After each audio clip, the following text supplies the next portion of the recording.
A Nightbeat starts right now. She heads one of the most important departments in the Bexar County District Attorney's Office, and people accuse her of starting workplace gossip. A look at the improper workplace behavior allegations against Melly Powers.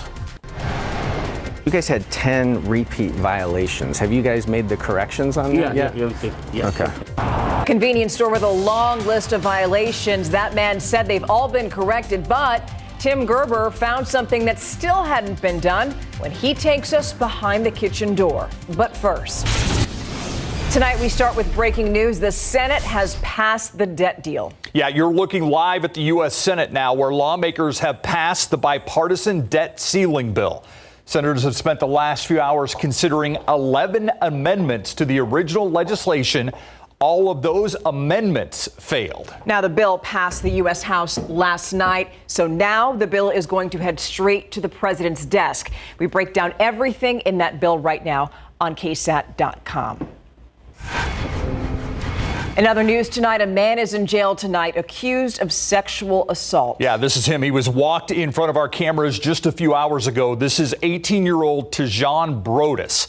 He was arrested in connection to an incident that happened about 9 o'clock last night at an apartment complex on Dartbrook Drive, not far from Fredericksburg and I-10. Now, police are saying that an 18-year-old woman told them that she was working out in the gym at the complex when Brodus approached her, held a knife to her neck, and then sexually assaulted her. Officers were able to find Brodus through surveillance video at the complex. They say he and the victim are both residents there.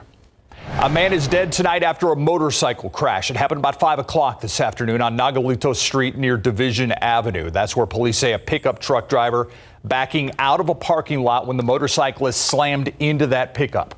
The man on the motorcycle died at the hospital. The truck driver stayed at the scene to help and is not facing charges tonight.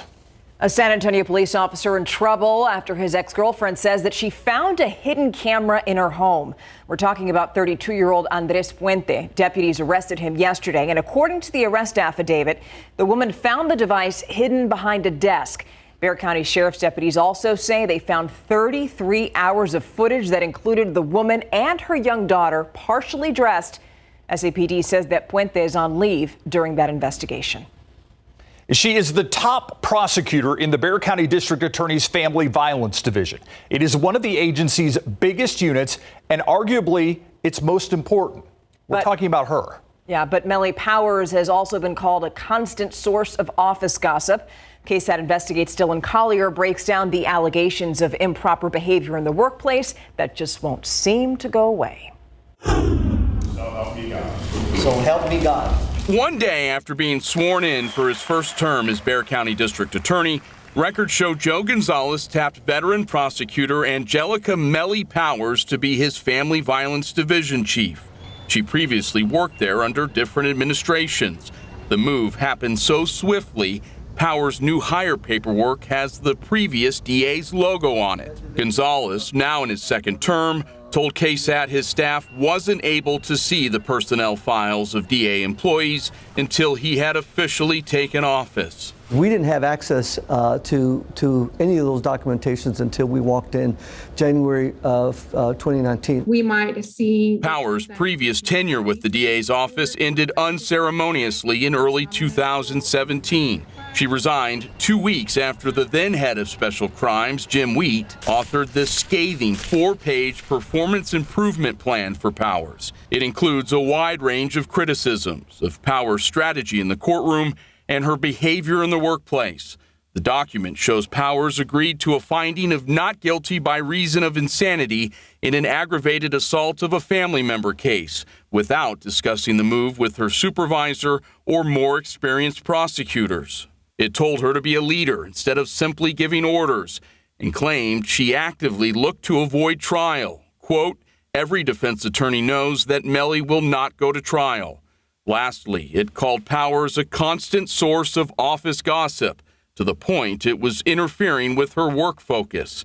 When reached for comment, Wheat told KSAT via text message he stands by the report. But Powers has been dogged by complaints during her current tenure as well. One prosecutor who resigned at the end of last year after being elected as a county court judge said Powers runs the Family Violence Division based on favoritism, communicates to others private emails sent to her, and is not a supervisor you can talk to. Gonzalez, however, gave Powers a vote of confidence, calling her an effective leader whose division has a conviction rate of over 80% on felony domestic violence cases this year. Those opinions that are shared in that report are different from what I have found about Melly Powers over the years. Gonzalez did not directly dispute others' impressions of Powers, but said his personal experience has not raised the same concerns. Frankly, I believe Melly Powers is too busy to gossip. I've never heard anybody directly tell me that. Those are representations that I've heard from people on the way out. Powers declined a request to sit down with KSAT, and in a statement said she is passionate about getting justice for victims of child abuse and domestic violence. Quote, "For this reason, I have high expectations of myself and of employees within this division. I ask that they give their best work as we seek justice for children and families in our community. It is their hard work and dedication that changes the lives of those who have been victims of abuse." For KSAT Investigates, I'm Dylan Collier. Now, available records from Powers' personnel file don't reveal any further critical reviews or professional discipline during her current tenure. As if losing a loved one wasn't hard enough, now the memorial they've made for 18-year-old Jacob Lopez keeps getting stolen. Lopez riding his bike home from work on May 6th when he was killed in a hit and run. It happened just a block away from his home in the 3000 block of Kiowa Street. A memorial now stands with a white ghost bike in Lopez's honor. His uncle, though, says that bike has been stolen twice. It was recovered once, and then it had to be replaced. That memorial has been covered with graduation decorations this week. That's because today, Lopez would have graduated from South San Antonio High School. Now, today, the Texas House impeachment team announced that the two lawyers who will be leading the case against Ken Paxton. The two attorneys are Houston-based lawyers, Dick DeGuerin and Rusty Hardin. Both of those attorneys have been a part of several high-profile cases. DeGuerin was one of the attorneys for Branch Davidian leader David Koresh during the 1993 Waco standoff. Ken Paxton's trial is expected to take place no later than August 28th. After 2 weeks of testimony, a jury is expected to begin deliberations tomorrow in the retrial of Mark Howerton. He's the man charged in connection to the 2017 murder of his girlfriend and Trinity University student Kaylee Mandati. You can read more about that case right now over on KSAT.com. San Antonio's murder rate is up slightly year to year. Police data shows 60 homicides over the first 3 months of this year. Yeah, that's up from 55 over the same period last year. And survivors of those killed by gun violence are united by grief. And as one mother told the Night Team's Patty Santos, they are leading the charge for change. I don't want to see another mother go through this, because the aches and the pains in your body from physically knowing that your child has been murdered. D'Amica Eugene has been living in a nightmare since September 11, 2022. Her oldest child, Elena Henderson, was just 27 when she was shot and killed in Hollywood Park. She was an innocent bystander just celebrating her new job when someone with a gun opened fire. Losing one life to gun violence, that's home enough. That's home enough to do something about it. Now Eugene is leading the revolution to save other families from the same tragedy she believes will happen if the status quo doesn't change. Don't wait. Don't wait till it comes knocking on your door, because it's knocking and it's aggressive. Patty Santos, KSAT 12 News. This weekend, she will join families and loved ones across the country in wearing orange for National Gun Violence Awareness Day. Local organizations will honor the survivors of gun violence this Saturday, June 3rd. That's at the Phyllis Wheatley Park on Arthur Street, starting at 10 a.m. Toxic chemicals on shelves right next to candy and other food. Just one of the many health violations that inspectors found. Tim Gerber tells us what they found behind the bathroom door. And we have a tropical depression in the Gulf of Mexico. We'll take a look at that and its path, along with daily storm chances when they return, and the new drought monitor is in. We'll take a look at a comparison in just a bit.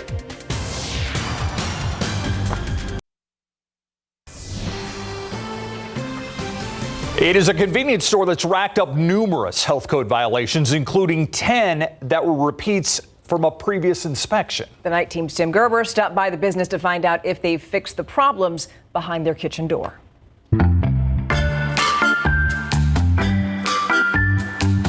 Little Sam's, located in the 6800 block of Highway 90 West, saw its previous score of 85 drop to a 76. They were selling bags of ice without the proper labels, and there was a black mold-like substance in the chute of the ice machine.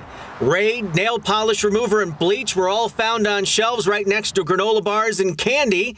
Containers of food were stored on the floor. Serving tongs were stored in dirty, cloudy red water, and the employee bathroom was also being used as a storage facility. Hello.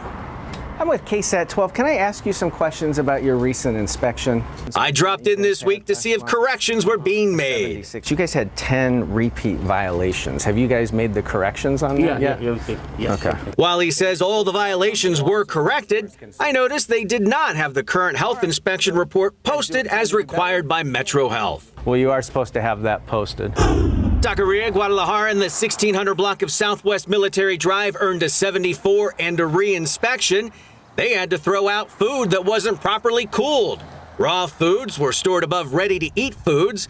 An employee didn't wash hands when changing gloves. Another wasn't changing gloves when changing tasks. And a cook was touching food with bare hands. Vietnam restaurant in the 3200 block of Broadway got an 80 that included 5 repeat violations. Rice and chicken were left out at room temp to cool. There was no hand soap available and no hot water at the hand sink. Tools were found next to pots and pans, and they were told a back storage room was not approved for food prep. This Bahama Buck shaved ice in the 5800 block of Loop 410 was in need of a good cleaning, according to the inspector.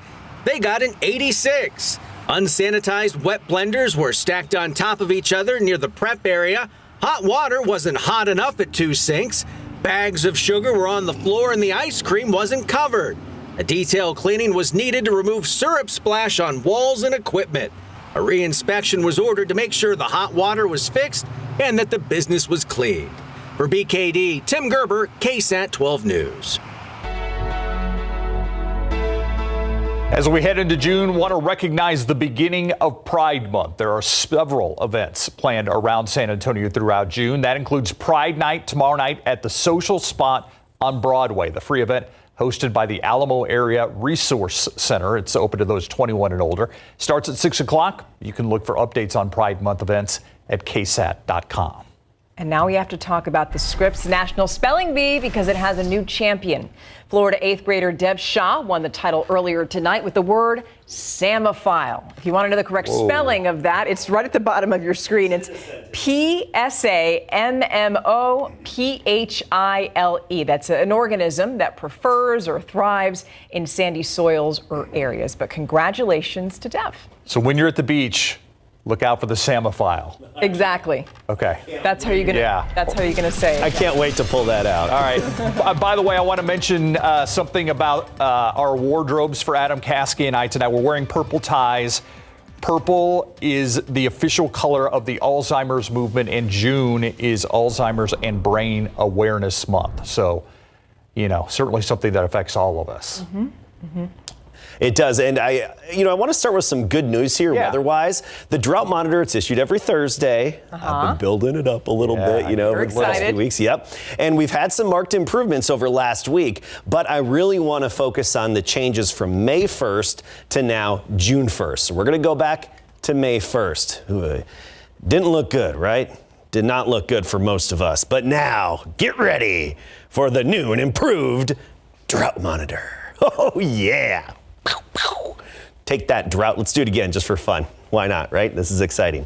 And even bigger improvements when you compare it to April 1st, but voila. Now, yes, we still have some ground to make up here, and we have some conditions that need improving, especially in the hill country. Unfortunately, Kerrville to Comfort to Sisterdale to Canyon Lake, Spring Branch, right along the Guadalupe River. This is where we still have the extreme and exceptional drought. But when you look at Texas as a whole, we've gotten rid of 10% of the drought-stricken area compared to last week. We're now at 34% of the Lone Star State considered in drought, and we're still chipping away at it throughout the day today. Even earlier this morning, closer to Amarillo, than this afternoon and evening near Lubbock and even around Lubbock, now dissipating as it heads towards Wichita Falls. Some thunderstorm activity. Actually, I'm going to be watching this area closely the next couple of nights. That's where we could have some storms organize and come together. Think back to last week in that weather pattern. They could organize and come together, and then we could get the leftovers in the late night and early morning hours over the weekend. Otherwise, this is Tropical Depression 2. Basically a fancy way of saying we've got a warm core system with some thunderstorms that are in the Gulf of Mexico. Winds of 35 miles per hour within some of these thunderstorms. Remember, that's not even considered severe thunderstorm criteria. Nonetheless, this could briefly and barely turn into a tropical storm tomorrow with winds of around 40 miles per hour and then dissipate as it moves southward. Not a big deal, not going to really have an impact on anybody's life other than some heavy rain that's blown into Florida, which really, despite having a title, it would still be a rain event for Florida, despite naming it anything. So here's a look at our satellite and radar. We do have locally some disturbances over the desert southwest and the Four Corners. That's going to help throw some energy our way as the upper level high over Mexico breaks down in the coming days. It's opening the door for disturbances, and that's going to give us some daily isolated or widely separated pop-up downpours with some lightning and thunder starting Saturday, lasting all the way through next week. Now, there's one caveat. Tomorrow, Friday, I do think we'll be dry around San Antonio. There's a 10% chance, but slightly higher chances closer to the border. Those of you, Del Rio, Brackettville, even Rock Springs, Eagle Pass, we got to watch out for some afternoon thunderstorms tomorrow out west, some of which could be severe. 90 degrees, that was our high today. That makes it our 6th 90-degree day or warmer so far this year. By this time last year, we had 32 of those days.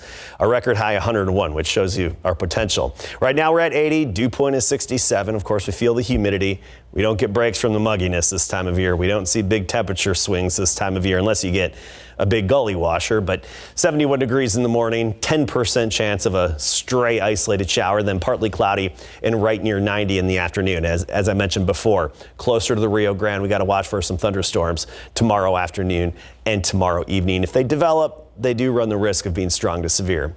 In Gonzales tomorrow, 90, Kerrville 87, Canyon Lake 90, Hondo 90 for the high, Helotes closer to 87, the high temperature. And notice those highs actually drop a little bit as we get into next week. You know, we ended May 0.3 of a degree below average for the month, and we're starting June just a little sliver below average for the first full week. And you know, to have rain chances like that in the forecast? For June? Yeah, we'll take it. Bingo. All right. Hi, Andrew. Good evening. You know, so we have to give it to Bernie. They did try, and they have two more. Yeah, they've got two more opportunities, but you got to remember, they're taking on the defending state champs. This is Sinton, and they came in with a record that's pretty impressive. Bernie definitely put on a battle tonight at the Wolf. It was a great environment. When we come back, we'll take you out there to get to the highlights. Plus, San Antonio FC prepares for a pivotal Western Conference matchup against San Diego. Got that too next.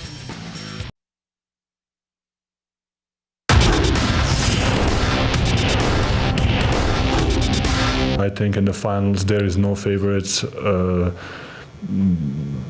This is going to be the hardest game of our life, and we know that, and we are prepared for that. We are preparing and prepare for that. The top-seeded Nuggets aren't taking the 8th-seeded Miami Heat lightly in this year's NBA Finals in Big Board Sports. But first, the UIL Class 4A Regional Final Series begins tonight at the Wolf. Bernie taking on the defending state champ Sinton in Game 1 of a best-of-3 series. Pirates strike first in the top of the second. Caden McCoy drives a base hit into right. Braden Brown trots home, and Sinton goes up 1-0.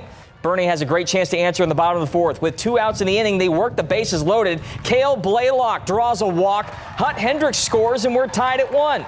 Next batter up, they keep it moving. This time Walker Hill gets drilled by a pitch. He takes his base as Hudson McHugh scores. Bernie takes a 2-1 lead, and they hold on to that advantage heading into the top of the 6th. Bases loaded for Sinton now with nobody out, but the Greyhounds induce a sharp grounder to Hendricks, who scoops it up, steps on first, and guns down the runner at home plate. A double play gives Bernie a chance to get out of the jam, and then next batter pops up to Brooks Perez in center field to end the threat for the moment. Greyhounds take the lead into the 7th, but they can't close it out and drop Game 1 3-2. In Class 5A tonight, Bernie Champion drops Game 1 by a final of 9-3 to Leander Rouse. The Chargers will look to keep their season alive tomorrow evening at the Wolf at 7 p.m. And in Class 6A, Johnson drops Game 1 to Westlake 4-3. The Jaguars will face elimination tomorrow night at NEISD Sports Park at 7 p.m. Houston Astros open up the 4-game series at home against the Angels tonight. Bottom 5, game tied at 2, bases loaded. Alex Bregman delivers a base hit through into left. 2 runs come in to score. Astros tack on another run in the bottom of the 8th, and they get the win in this one 5-2. San Antonio FC has surged back into the top of the Western Conference standings with 3 wins in their last 4 matches. But this weekend will mark one of their toughest tests. San Antonio is hosting San Diego Loyal SC, the team directly behind them in the standings. And there's plenty of recent history between these two. San Diego split their matchups with San Antonio last year and actually had a better goal differential in those meetings. There is one difference this year. San Diego has elevated Nate Miller from assistant coach to head coach. Regardless of that change, San Antonio is expecting a battle at Toyota Field. Nate Miller is a great coach, great tactical brain. Last year and the years before, you can see what he wants his team to do, and they're super effective at it. They're a really good team, like I said. They got a lot of good players. So, I think every year they've gotten better as a club, from a structure standpoint and from a result standpoint on the field. And this is probably their best year, and it's going to be a big game on Saturday. So, both teams are going to solidify themselves in second place. So, we'll see if we can do that. Kickoff at Toyota Field is scheduled for 8 p.m. Pro football coverage, powered by Davis Law Firm. The Dallas Cowboys wrapped up their final practice of organized team activities this afternoon at the Star in Frisco, but they had to do so indoors. Normally, the boys purported to practice on the grass outside rather than the turf inside Ford Center, but the middle of the outdoor field seemed a little shaky today. Some media members were wondering whether the reflective exterior of the Ford Center played a role in that. Self-proclaimed grass geek Mike McCarthy breaks down how the grass is managed. We got buildings that have glass on both sides, obviously the heat on the one side, if you really pay attention, the irrigation system. So, there's a lot of planning that went into that, and the impact that the Dr. Pepper, building, created, to the practice environment. So, all those things have been factored in, and we were on the grass much more in my tenure than past. So, all those things factor. The things you learn in Green Bay. The NBA Finals get underway in Denver next. For the first time in NBA history, the NBA Finals open in Denver, where the top-seeded Nuggets host the Miami Heat in Game 1. Denver starts fast in this one. Nikola Jokic finds Jamal Murray for the slam, showing his hops there. It's 18-14. Then, final seconds of the first quarter, Jokic swats away the rebound, and Aaron Gordon gets it back to Jokic for the layup. Denver leads 29-20 after one. Then second quarter, Jokic drives for another layup. He finished with a team-high 27 points, 14 assists, and 10 rebounds for a triple-double in his NBA Finals debut. Nuggets take Game 1, 104-93. Game 2, Sunday night at 7 p.m. So the Nuggets are now 9-0 at home in these playoffs, off to a great start so far. This could be a quick series. Could be. We'll see. Yeah. Thanks, Andrew. We'll be right back. A look back at May, 3.92 inches of rain officially in town here, and I know many areas just away from the airport got more or even less, but at our official reporting site, that's almost half an inch below average for the month. We do have isolated pop-up downpours possible with some lightning and thunder starting Saturday every day. All right, Adam, thank you, and thank you for joining us tonight. We'll see you tomorrow. Good night.